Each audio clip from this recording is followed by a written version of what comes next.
एक ऐसा एग्जाम जहां पर भारत में हर साल 21 से 22 लाख बच्चे बैठते हैं, लेकिन जो गवर्नमेंट मेडिकल कॉलेज की में सीट्स है वो 50,000 है। यार PYQ इनफ फॉर सिलेक्शन? क्या PYQ करके हम 600 प्लस स्कोर कर सकते हैं? एक और चीज, अगर PYQ छोड़ के जाते हो तो 600 के ऊपर तो तुम नहीं ला सकते हो। यू कांट स्किप बायो का PYQ। व्हाई? आपको 10 साल और 15 साल के PYQ से मैं गो थ्रू करने के लिए कहूँ तो कैसे पता लगेगा किस टॉपिक से NTA ज्यादा क्वेश्चन पूछ रहा है? सो हम सबको पता है नीट 2024 5 मई को होने वाला है। एक ऐसा एग्जाम जहां पर भारत में हर साल 21 से 22 लाख बच्चे बैठते हैं, लेकिन जो गवर्नमेंट मेडिकल कॉलेज की में सीट्स है वो 50,000 है। तो इस लाखों बच्चों की रेस में सिलेक्शन की चाह तो हर किसी के अंदर है, हर किसी बच्चे के मन में है, चाहे उसका प्रिपरेशन किसी भी लेवल में हो। इसी सीट के पाने की चाह में एक और बहुत ही अच्छा सा क्वेरी जो कि मैंने देखा है बच्चों ने कॉमेंट सेक्शन में कर रखा है कि दीदी यार PYQ इनफ फॉर सिलेक्शन? क्या PYQ करके हम 600 प्लस स्कोर कर सकते हैं? और भी सो ऑन। सो एक और चीज, अगर PYQ छोड़ के जाते हो तो 600 के ऊपर तो तुम नहीं ला सकते हो। हुआ है तो इसी को आज डिस्कस करते हैं। देखो PYQ का क्या इंपॉर्टेंट रोल है, क्या PYQ के क्वेश्चंस रिपीट होते हैं? तो लेट मी इलेबोरेट।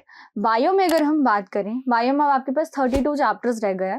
बायो में क्या PYQ रिपीट होते हैं? तो नो। बायो में PYQ बहुत ही रेयरली 10 साल में 1-2 बार या 3 बार रिपीट होता होगा, वरना बायो में रिपीट नहीं होता। फिर क्या बायो में PYQ इंपॉर्टेंट है या क्या हम इनको छोड़ सकते जब वो रिपीट नहीं हो सकते? नहीं, यू कांट स्किप बायो का PYQ। व्हाई? बायो के PYQ के जो क्वेश्चंस है बेसिकली वो रिपीट नहीं होते। आपको 10 साल और 15 साल के PYQ से मैं गो थ्रू करने के लिए कहूंगी। क्यों? क्योंकि जब आप उनसे गो थ्रू करोगे ना तो वहां के क्वेश्चन से आपको एग्जैक्टली उस टॉपिक का पता लगेगा। सो बायो में PYQ क्यों इंपॉर्टेंट है?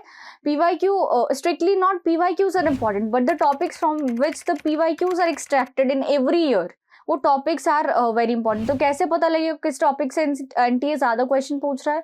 वो PYQ से जब आप गो थ्रू करोगे तभी पता लगेगा। तो बायो के PYQ से एक ओवरऑल अंडरस्टैंडिंग लेनी है कि NTA किस चैप्टर के किस टॉपिक से कितने क्वेश्चंस फ्रेम कर रहा है। ठीक है, बात करते हैं केमिस्ट्री में। Chemistry we have physical, organic, inorganic. के केमिस्ट्री के PYQ रिपीट होता है तो ऑर्गेनिक और इनऑर्गेनिक के PYQ रिपीट हो जाता है। ठीक है, फिजिकल केमिस्ट्री के भी कभी कभार रेयरली रिपीट हो जाते हैं। क्यों? फिजिकल केमिस्ट्री बेसिकली अब जो NTA फ्रेम कर रहा है NCERT बेस्ड है, NCERT के एग्जाम्पलर के ही क्वेश्चन को मॉडिफाई करके, वैल्यू को मॉडिफाई करके दे रहा है। तो फिजिकल केमिस्ट्री क्वेश्चन एक आध रिपीट हो जाता है। ऑर्गेनिक के डेफिनेटली रिपीट होते हैं। क्यों? क्योंकि ऑर्गेनिक एंड इनऑर्गेनिक में we have limited number of topics. ठीक है, जैसे ऑर्गेनिक में जो 10 साल 15 साल पहले हमारे पास नेमिंग रिएक्शंस थी, आज भी नेमिंग रिएक्शंस हमारे पास उतनी ही है। ठीक है, बात करें इनऑर्गेनिक की तो अगेन इनऑर्गेनिक में एज इट इज क्वेश्चन शायद ही रिपीट होते। पहले हाइड्रोजन एस ब्लॉक से रिपीट होता था, बट अब तो वो टॉपिक भी वो चैप्टर ही ओवरऑल कट हो गया, तो रिपीट नहीं होगा। बट हाँ, PYQ इसलिए इंपॉर्टेंट है। PYQ देख लेना किस टॉपिक से क्वेश्चन पूछा गया, उस टॉपिक से अगला क्वेश्चन में भी इस बार नीट में आ सकता है। ठीक है, तो जिस टॉपिक से पूछा गया है उस टॉपिक को एक बार NCERT से पढ़ना, दैट्स मैंडेटरी। ठीक है, बात करते हैं फिजिक्स की। फिजिक्स में कुछ चैप्टर सेमीकंडक्टर हो गया हमारे पास, और जो मॉडर्न फिजिक्स है, ये सब ऐसे चैप्टर्स हैं जिनके क्वेश्चन रिपीट होता है।